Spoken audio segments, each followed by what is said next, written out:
पसंद की शादी करना जुर्म बन गया।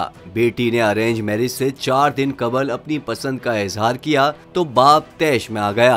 बेरहम बाप ने बेटी की ख्वाहिश सुनने के बाद पुलिस वालों के सामने उसे कत्ल कर दिया। भारतीय रियासत मध्य प्रदेश के शहर ग्वालियर में बाप ने पसंद की शादी की ख्वाहिश का इजहार करने वाली बेटी को उसकी शादी से 4 दिन कबल कत्ल कर दिया। मकतूल बेटी घर वालों की पसंद के बजाय अपनी पसंद से शादी करना चाहती थी, लेकिन बाप ने 20 साला बेटी को पुलिस और पंचायत के सामने गोली मार दी। भारतीय मीडिया के मुताबिक लड़की ने मौत से कुछ देर कबल एक वीडियो रिकॉर्ड करके सोशल मीडिया पर पोस्ट की थी, जिसमें उसका कहना था कि मेरी शादी जबरदस्ती कराने की कोशिश की जा रही है।